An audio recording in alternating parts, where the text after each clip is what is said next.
So for English language development, what we want to focus on is not the content. We're not worried about them understanding the content just yet. We are teaching them what is called the bricks and mortar. So we're teaching them vocabulary and we're teaching them syntax grammar. So for our particular lesson today, since it's an introduction to the lesson, I'm going to be concentrating on the bricks, which is the vocabulary portion. Research shows that you shouldn't have any more than 9 terms that you're going to introduce to students. I chose 8. And I created a word wall, and this is going to be the vocabulary that's going to be introduced to them today. Again, English language development is 30 minutes a day. We're concentrating just on vocabulary and the mortar part, which is that syntax and grammar. That's also including phonemic awareness. We can use the curriculum as a vehicle to be able to teach ELD. However, again, we're not worried about necessarily the content coming from the curriculum. The purpose is to teach the English language, not just to teach in English. A lot of teachers mistaken that's like, I do ELD all the day long. It's because they feel that they're teaching in English. That means that they're giving that to their students. But no, the ELD is strategic in teaching the English language. So for this particular unit, I used your Wonders curriculum. And Wonders does a great job on being able to define each of the terms. They also do the pictures, which is great because it has those GLAD and SEDI strategies right already in. We're dealing with phase level 3, which if we were to look at our paper, phase level 3, let me get the right paper myself, is considered intermediate. It says the key strategy at this level, oral communication skills are more highly developed. Using cooperative groups during instruction will help students develop their higher levels of thinking while increasing their vocabulary and comprehension. So for this introduction of my bricks or my vocabulary, what I've done is that I put the term, but on the back side, this is where the cooperative learning groups are going to happen. I have the definition, but it also says, I have injustice, which means that something is not fair. So it has a definition, and then it asks a question, who has protest? So the student with the card that has protest is then going to have to read the definition, and everyone's going to have to be listening for who has the next card. So I'm going to front load the information. I'm going to give little stories and backgrounds to what it is. The students are then going to practice using the terms and communicating with one another and listening to other students. So orally speaking and then listening to their partners to get the right one.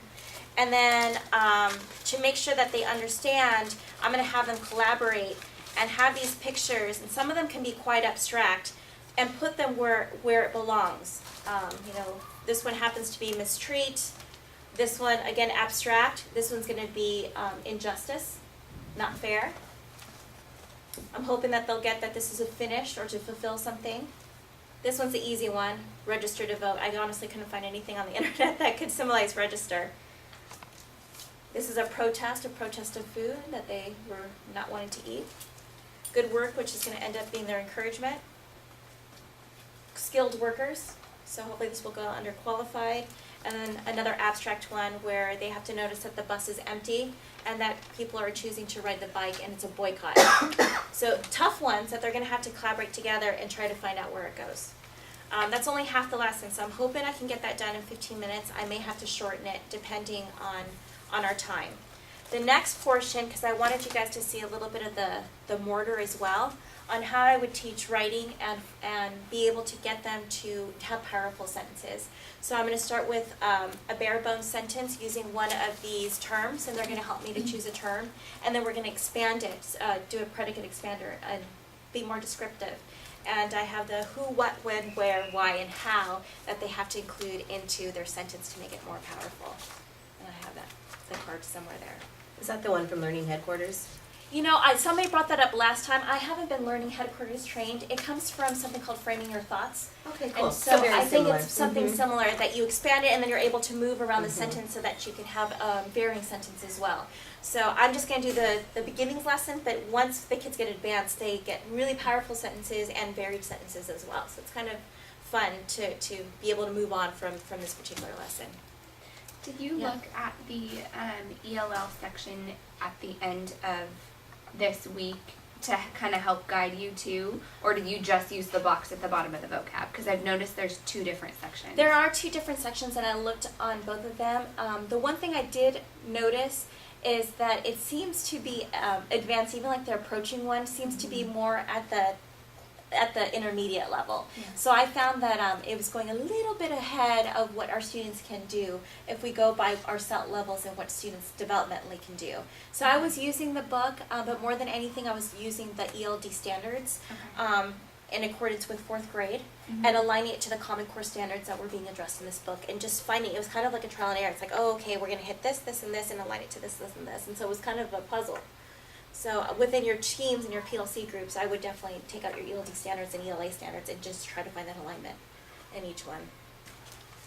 What I'm hoping is that you'll see the lesson, you can see how you can improve upon it, because this will be, just kind of like a bare bones lesson, a snapshot of what ELD is, but I'm hoping you'll take these ideas and be able to run with them, whether it's with technology or In Patricia's class, are you going to also have all the other kids doing something and show how you pull ELD, or are we going to do this whole class, this activity? From or what I understand, there's going to be a group already pulled aside that's considered the ELD group that will get the 30 minutes each day. Are you going to show us what the other kids are doing, or how you're going to have them on task? Does that make sense? That Because makes we do have to sense, pull but them as a group. That wasn't the direction I was given today, Okay. but what I would do, and from what I understand, there's a Read 180 group going on at the same time.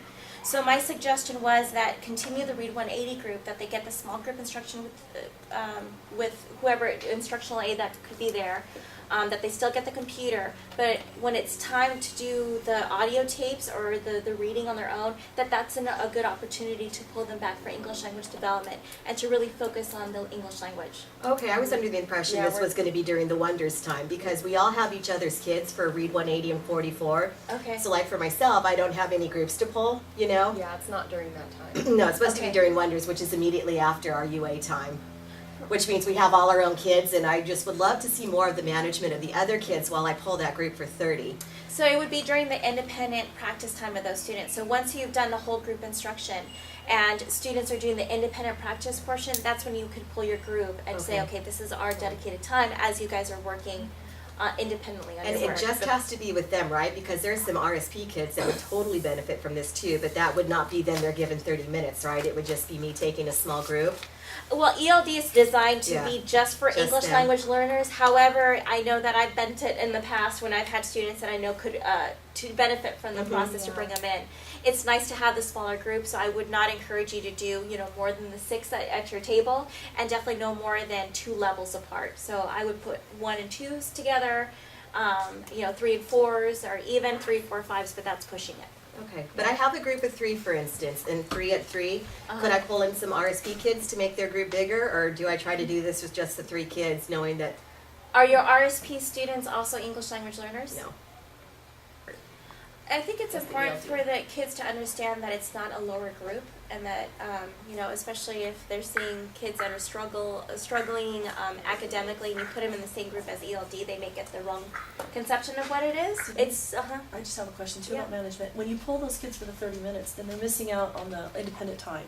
So that means they're not going to get certain things done. So how do you balance out workloads and assignments? But you have to understand, their day may be a little bit more modified because they're not able to do that independent practice like the other students can. So it's okay to take that away from them and modify. I their would, rather workloads. than the whole group instruction. You want to do the whole group instruction with them because you still want them to have access to the information. That's where you're going to want to front load and do some of these die strategies whole group, so that when you pull them back, you can work on specific skill. This one happens to be an introductory lesson, but you could do this for a whole class as well. It becomes more ELD later after this introductory one, where you start working with the actual sentence frames and expanding those sentences and talking about phonemic awareness and all the rules that come into English. That's where it becomes more ELD, and so it has to be strategic. They're not going to be able to take that close reading and analyze it and justify it because they don't have that CALPS developed, that academic language. You have to provide that for them and scaffold that for them. So it's not exactly you're taking it away from them, you're just helping prepare them to be able to do it. It says, in the small group? Absolutely, and that probably would be the most appropriate, but it would be weird for me just to come in and do that since you guys wanted to see how it would Right. align with the curriculum. So that's why I kind of broke it up into two chunks. One that you could use whole group, and then the other one where it would be specifically with your small group that you're going to want to, I mean, not that you can't do sentence frames and expanding the predicate with all, but that would be a concentrated lesson that you're working on a specific skill. Right. So. Do you have those sentence frames as an attachment? I mean, I know we have like a big variety, but I would love just to see the ones you use as well. Yeah, I can send them to you. Right now, I'm not even going to bring anything with me. I want the kids to be able to construct it on their own. So Oh, okay. even this kind of stuff, I would have my kids add. For example, Spanish students, they'll have the order of their sentence a little bit different than for our English sentences. So teaching the order of the sentence as well will become important. You know, giving them opportunities to talk in a safe environment. So this is really not the best environment that we're giving our kiddos today. I'm brand new to them, so that already puts them on edge. We also have observers that they're not used to, and they're going to be videotaped. So this is kind of like the anti-environment that we want to provide for our kiddos. You want it to be with you want it to be safe, you want to include their culture, which is what the ELD standards do really well now with Common Core, is that they also include that cultural element as well. So bringing in their cultural element, understanding your students and their backgrounds and their interests, that helps you to develop your lessons as well so that you can really personalize it for your students in your group. I like to include art in it because I want them to have fun. I want them to know that they're not being penalized because they're learning a second language. That this is their opportunity just to start strengthening their second language. We have the ELDs from